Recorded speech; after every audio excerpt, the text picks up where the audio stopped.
Should I stay here? Invite Lyndall back. I'm coming. Awesome. I think we all now just want to go for a drink with Lyndall, and the retailers just want to sign up on Alibaba. So, But the wrong time. So joining us with Bruce, we've got Ben Millar from Ebiquity and Craig Bonser from Quantcast.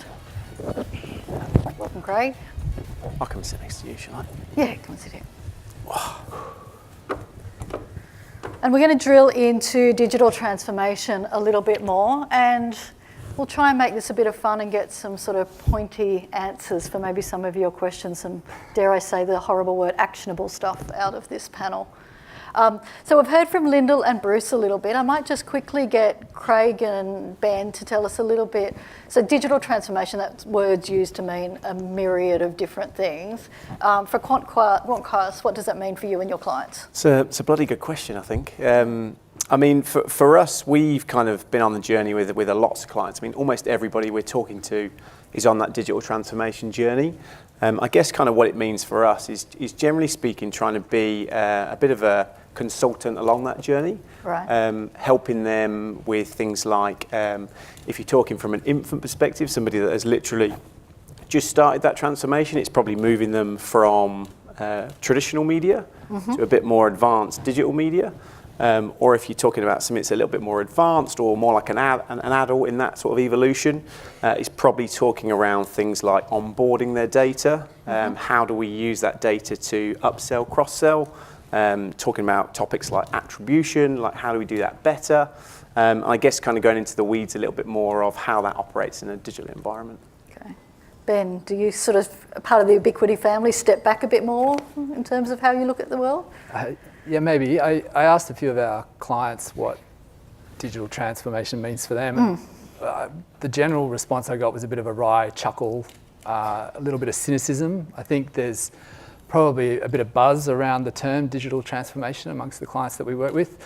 A lot of them have gone through global processes, sort of internal marketing around this concept of digital transformation. Some have had good outcomes, some have had not so good outcomes. I guess a lot of it is focused around business process improvement. So you could argue that it's business transformation, not necessarily just digital transformation. It might be digital technologies driving the transformation, but it's really about improving business processes.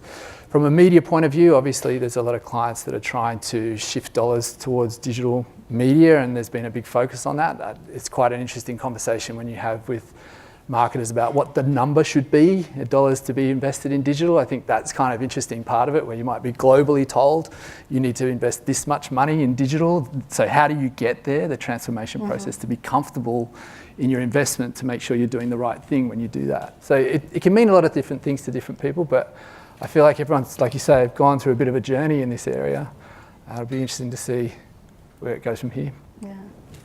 Lyndall, thank you for taking us through your technology changes before. It's really interesting. One thing I'm curious to know from a brand point of view, so obviously L'Oreal's a long-established brand. You've got certain cultural, expectations from your clients internally and externally. How do you mix that technology and having to change while keeping, I guess, what's at the heart of your brand? Oh, that's a really hard question, because we're essentially a French company. And you have to work for a French company to understand the French, don't you, Christophe? I did say it was the most fun with the clothes on. It's actually really interesting, though, on the more serious side. It's really interesting because from a digital transformation and being a long-established brand that has in the past always relied on brick and mortar and more research and development, is moving into this. I think it's been driven from the top down, from our global head of L'Oreal, Jean-Paul Agon, and what he did was he employed a chief digital officer, Lubomira Rocher, who came on, and she's on the board of L'Oreal, and she has driven this down, and it is hard because it has to cascade down, and obviously you will always find flat earthers in the business, but we've had to change probably our measurements of people performance Yeah. And I think that's probably been key in driving transformational change, is to say you're no longer just KPI'd on what you sell in brick and mortar. You're now KPI'd across a broad range, e-commerce, because that's our big focus. But it's, I guess it's cascaded down, and it's behavioral change, actually. But it's been going on. It's not like yesterday. It's been going on for quite some time, this digital transformation. We're just now probably seeing some of the fruits of the digital transformation, but it's been quite a long process to get there. And I guess there's no end. No, there isn't. That's what I was trying to demonstrate, actually, is that it's going to keep developing. Otherwise, we die. I mean, look what happened to Kodak. Well, they're reinventing themselves now, I guess, but you've got to keep reinventing yourself and not just seeing yourself as a beauty company. And I think that's actually the critical factor in it. We're not just beauty anymore. Okay. Yeah. We'll come on to media in a sec, but I want to sort of follow on from Lyndall with Bruce there, and I guess maybe Lyndall, you'll have an opinion on this as well. The companies, particularly the bigger traditional companies that you're seeing transforming, and you guys would be working with a lot of those, are they doing it because they're being disrupted already by smaller guys, or that they know they have to do this to survive? What's the that end point going, my God, I've got to do something? Is it external factors or internally realising they have to keep ahead? It's always a combination of the two, I think. And I think what we've been learning is that, for example, I can't remember the figures off the top of my head, but one of the things that has affected our business from externally is that a lot of new brands have come onto the market. And I read that document that you sent through, people making makeup in their garage, and they go onto social media and whoopee-doo, I put you on like that and you just look gorgeous. We have to deal with all of that sort of, but what it's taught us is that we don't have 2 years to get a product to market anymore. Yeah. So we're learning from that, and we actually are experimenting in South Korea, because that's a big beauty hub, huge beauty hub. And so we're learning from the South Koreans, our business in South Korea, how to get a product to market, and we've already cut it down by I think it's about 6 months, somewhere around there, in terms of getting a product to market. But it's still not quick enough. Yeah. And so we've got to keep improving its agility. It's because we rely on the same different supply chains and things like that. I don't have to tell you, but your business is all run like that, and it's suddenly speeding it up because the consumer ain't going to wait. Yeah. So, Craig, from a media point of view, how do we move quick enough to support that sort of change? Well, that's the golden nugget, right? Like, I think if we can do that, then we start to accelerate. I mean, funnily enough, I've actually started reading a book recently. It's like human plus machine, and the essence of it really is kind of like, I guess, kind of reimagining the process a little bit. And basically, what it stands for, the analogy is like, it's called MELD, so it's like mindset, experimentation, leadership, data, and skills. And I think, to your point, Lyndall, it's more about having the ethos around like change within the organisation and setting up a framework to do that. Because when you think about it from a media perspective, is you can only change as quick as your organisation allows you to change. And that then starts to filter through into like the media landscape. Ben, Ebiquity being very good at calling out companies that may move too quickly or overcorrect in their, what they're doing in terms of spend. What are you seeing from a marketing point of view in that digital traditional mix, if that still exists? So just picking up on a point just made earlier, I think the challenge that we see is about upskilling teams. So we talk about driving digital transformation and taking advantage of these things, but you've got to have a marketing team that evolves and builds those skills, and I think that's a really important part of the mix, and something that is quite difficult, whether you import skills into the business or whether you do training or whether you're reaching out to media vendors or your agency partners to get those skills improved. It's a really important thing to be considering, and making sure that those teams are capable to handle the digital transformation that the business is looking for. Yeah, and I guess if people are upskilling internally, I mean, where are we getting the talent from to train them? Is it coming from sort of overseas, or where are you seeing people come from to serve your businesses? I mean, Bruce, you guys would be hiring locally. Yeah, it's a bit of both, I think. Obviously, you get you have a virtual team sometimes in headquarters who can also sort of support you. But I do think in this, from a marketing or online standpoint, I personally feel like here it's a bit harder to find the talent compared to maybe in Singapore or I don't know, in Asia. Yeah. If I'm looking for someone who's just a good SEO person or someone who just does SEM really, really well, I tend to see a lot of generalists and maybe not enough specialists in this market. And do you think that's coming through sort of the university sector or just entry-level positions being available to learn those skills? I think there's a lot of talents on the agency side, actually. Yeah. Maybe we're not, not tapping into it enough. Yeah, right. We do an enormous amount of I mean, Laurie, I'm astonished at the amount of, and loving it too, the amount of training, because we do a lot of our own training and we travel. So they'll run digital conferences and things like that in different parts of APAC, as well as in Europe. We also rely on our media partners, like Google and Facebook, who do a lot of training for us, an awful lot of training. So we rely on them to bring in that, but we have a culture of training, which I've never come across in a company in a hell of a long time. Yeah. I think just around the skill set piece as well, it's actually trying to look at ways to kind of go above and beyond what your company has.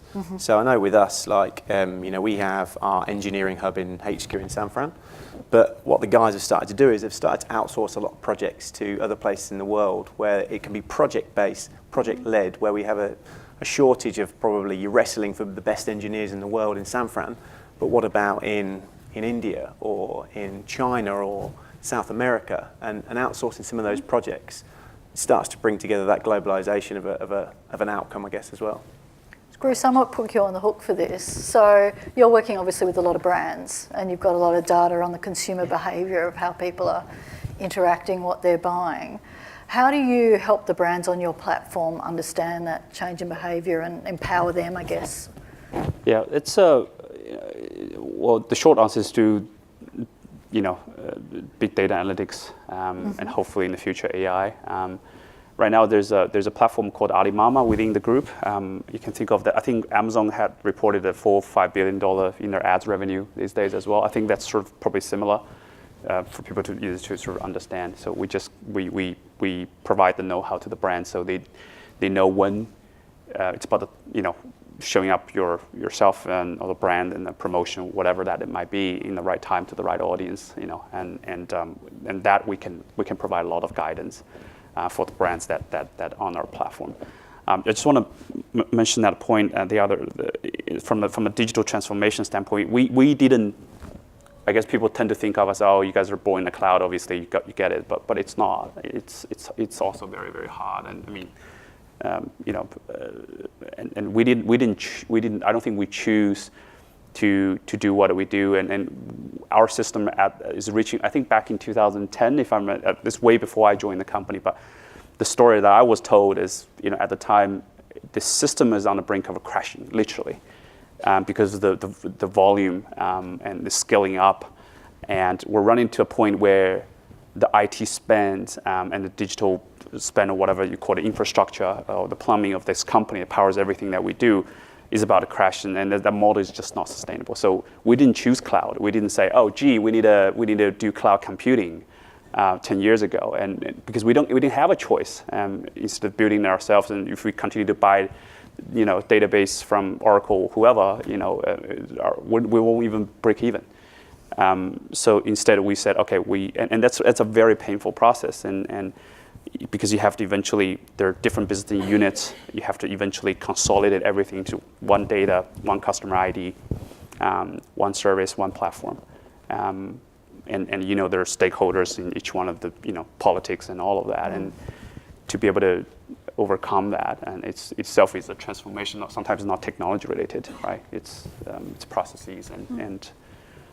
So that urgency sort of feeds into the industry discussion a lot about the moment about short-term goals versus long-term goals, and I guess investing in big transformation projects cost a lot of money, and there's not a guarantee on an outcome.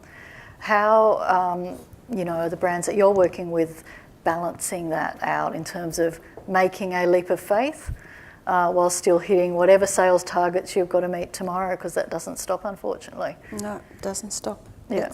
It's actually, it's quite tough actually to get the balance right between, because we still have to achieve the short-term sales, but we also have to keep building the brand, right? So that people remember your brand and they go in and you're in the repertoire and they reach for you first, or they click for you first. And I think that's part of what we're going through at the moment. We've been, I would say, the last couple of years very short-term focused. And last year, when I was at a conference in Paris, it was now saying we can't do short-term sales at the expense of long-term branding. So again, it's a shift. It's adapting to the market, what's happening to the dynamics of the market, and it's just changes overnight. In a heartbeat, it changes. Yeah. It comes back to the old analogy though, isn't it? Like if you buy a fruit plant and stick it in your backyard, it's got fruit on it originally, but you've got to keep watering it longer term so that it yields some more fruit, right? And I think, the last 18 months, to Lyndall's point, is there's been a real race to this sort of, I guess, like the CPA floor for a lot of brands. I mean, if you look at the average tenure for CMOs, I mean, that has really decreased in the last 3 or 4 years too. So everyone's focused on short term, but actually the brand building piece and the longer term piece is paramount to success in terms of a longer term build. So Ben, you'd see a fair bit of that. How do you help your clients, I guess, sell in that long-term story while they're not sure how long they're going to be there themselves? Yeah, it's a good question. I would say a lot of our clients are having a problem working out how to really build brands with the new digital media that consumers are consuming. I think that we have been very good at building brands with mainstream media in the past, but I think a lot of brands have struggled to actually do the same kind of brand building job with digital media, whether that's because we're trying to use a kind of a recency theory, a repetition, and trying to do the same thing that we've done in TV, and we try and do it online, but we're not as successful. I think brands have tried investing 100% of dollars into digital brand building and not actually achieved the outcomes that they're looking for. So it's trying to get that brand building effectiveness of digital media to actually replace what is it. Which does work, I just think. Yeah, it's proving that it works, Yeah. I think, is the challenge. And I think that a lot of brands are struggling, a lot of marketing teams are struggling to demonstrate that within the business. I think to Ben's point as well, trying to understand the relationship of those two pieces. Like, how does brand actually affect direct response, and what's the tangible relationship of that? We've heavily invested in probably our brand proposition in the last 2 or 3 years, which has kind of gone against the curve of the market. But it's because ultimately, like, if you can understand that paradox of what the balance of brand and performance looks like, then all of a sudden digital outcomes is like what the end result is. So when we're thinking about the new tech that's coming down the line, so we've touched on voice a little bit with you, Bruce. A lot of the tech looks like or the platforms, not necessarily as friendly for advertising.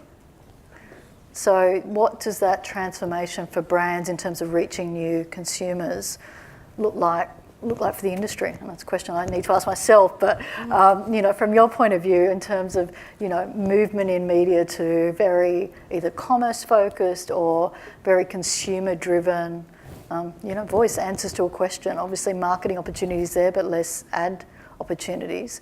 How do we see brands connecting with potential consumers in the future?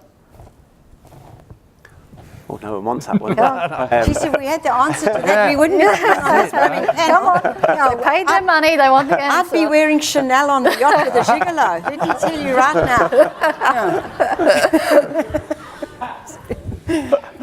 Anyone? I think probably the mantra for us is, like, how do we help? How does machine learning inspire human learning, not the other way around? And so, we're trying to help brands grow in the AI era and like the technology era. And realistically, like, it's not an easy question to answer. Otherwise, we'd have all been jumping up with our hand up and going, "Yeah, I'll take that one." But ultimately, I think to some of the bits we've talked about today, if you can kind of, I guess, get on board with new technologies early and adopt them, and start to embed them as part of your process, then all of a sudden the actual leaps that you can make and the transition you can make is a lot quicker. And ultimately, if people aren't doing that, they're being left behind. You know, to Lyndall's earlier point, the thing that kept springing back to in my mind was, you know, I remember Blockbuster, right? Blockbuster Video, like back in the day. Yes. You know, they weren't scared of Netflix. But look what the business model exists now. You know, they didn't look to innovate or change or evolve. And ultimately, that's what we need to do as brands and publishers, I guess. And I think the other thing, to your point also, is that you can't be afraid of failure. And so you have to invest and learn from failure and try something. If it doesn't work, tweak it, try something else. And I think that's critical in terms of getting the balance right, the media mix right, whatever it is. You cannot have a fear of failure. In fact, I would say you need to fail in order to learn and apply the learnings.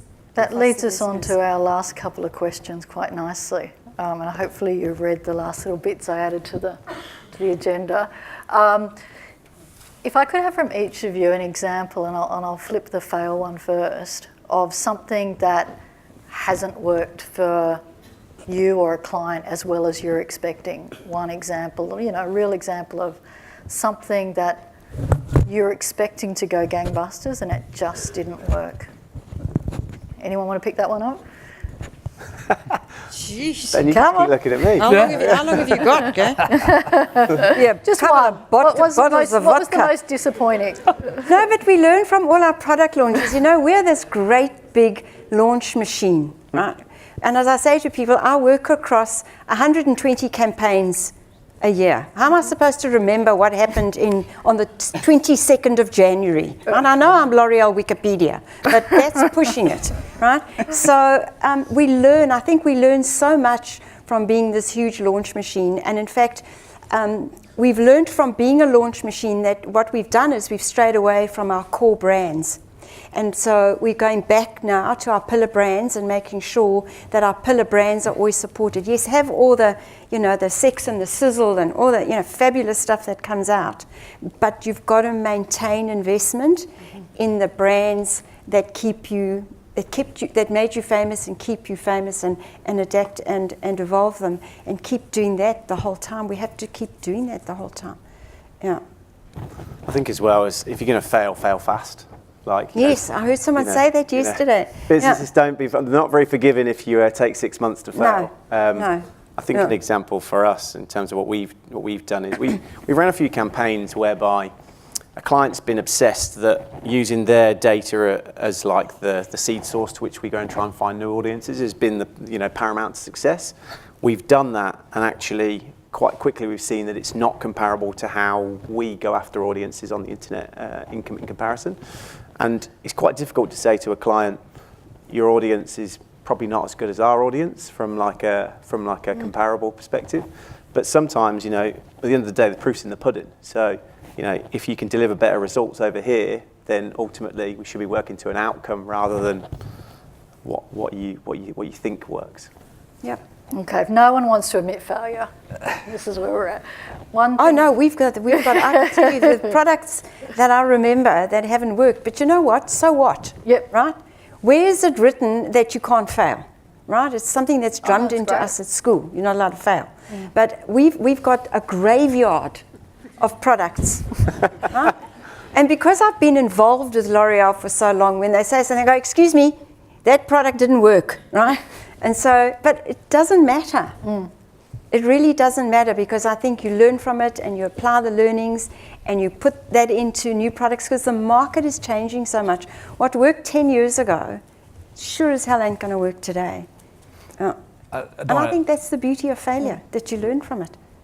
Don't want to name names about particular failures. Oh, go on. Go on, Ben. I think where I've seen it not work well is where the brief has been poor. So clearly defined business goals, really poorly defined business brand problems, And that just flows on into whatever the execution is going to be. So getting the link between what's happening with your media plan and your strategy and how that ladders up to the comms objective and you're solving the brand problem and delivering on your business objectives, whatever it is, whether it's an innovation or whether it's just getting the basics right on your day-to-day campaigns, I think that's probably the area where I see the biggest weakness and where outcomes end up being below expectations because the expectations have been really difficult to define in the first place.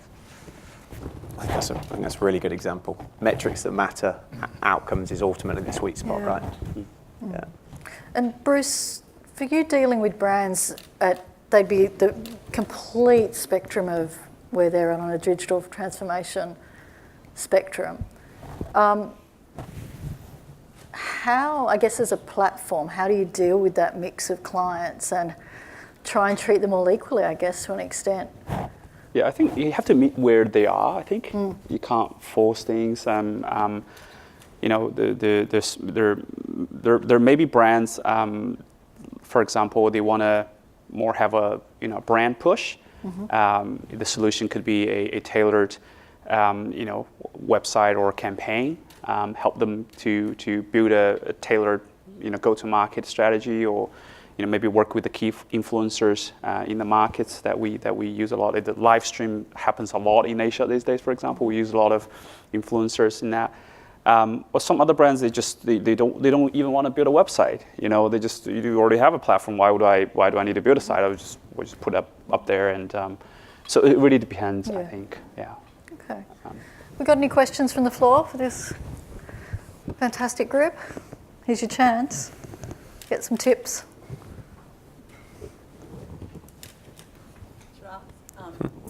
I think there's a mic coming to. Oh dear.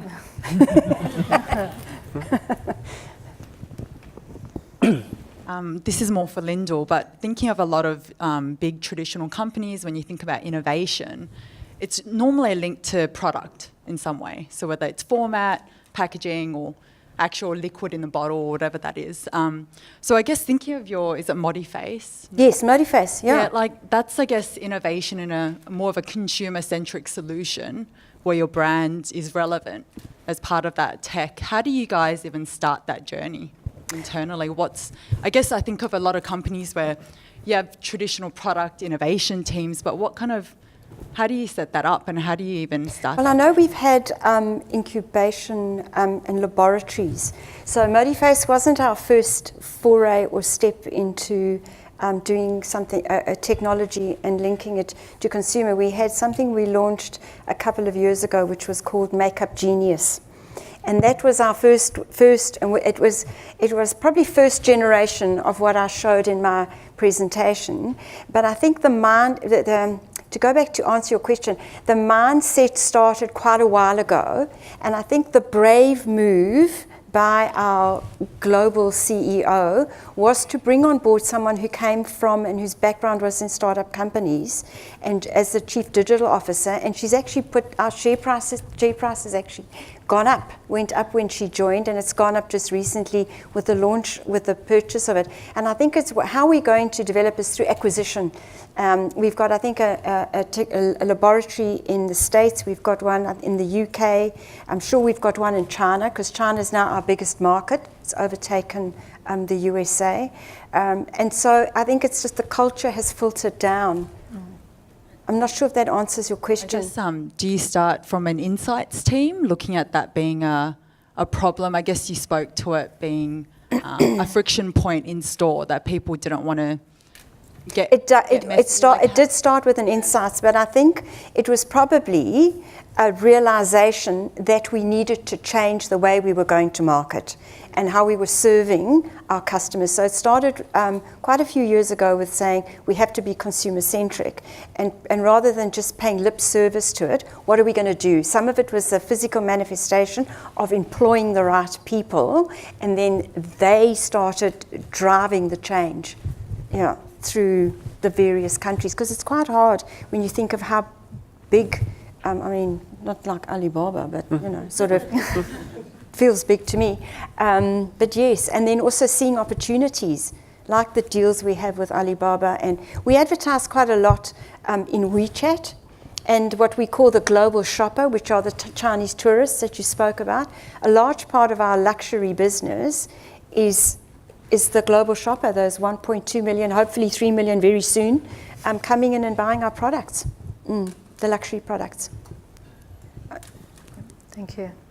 And that's a great way of upskilling, acquiring companies that can do what you can't as well. Most of L'Oreal is actually, I found interesting, has grown through acquisition. So we buy, emerging companies, and now it's all, we invest in startups. We have a section of the company that invests heavily into startups. Great. Yeah. Anyone else? See you around. I'm not sure if I answered that. Back. What help can you give us with trying to make sure that customer centricity stays within the digital build? Because often we can get technology piece. God, yeah. So are there any practices or principles that we can learn from? Who wants to take that? Yeah, I think from a QC, from a Quantcast perspective, I guess knowing as much about your customer as possible. For example, like I think if you can find partners that really truly understand like the behaviours of your customer, then all of a sudden that can influence anything from creative messaging, creative strategy, timing, even to the point of like things like what sort of things you should use in an ad. Like for example, we just did something with a car brand where they thought like their SUV model was a family-based brand, but actually it was a much younger audience. So we started to use things like motorbikes and things like that in the creative messaging, and it saw a massive uptick. So I think the insights piece is probably It's key. critical. Yeah, it is absolutely critical, because we've just done with our consumer touchpoints study and a lot of other research studies that we've done locally. We discovered with Yves Saint Laurent that we thought it was rock, chic, hip, young, your age, with a leather jacket on, tassels. We discovered the average age was actually 55. So it's been successful. I don't know if it's despite the advertising or because of the advertising. So it is. You've got to know who your customer is. Yeah. It's a tricky one though in build, But right? it's You've hard. got to get that mix of having freedom for a quirky coding team to go and build something, but have that insight at the heart. And I'd say it's KPIs, for what that team, if they're trying to solve friction, that's what the end goal is. Anyone else before we wrap up? Can I get you all to thank the panel?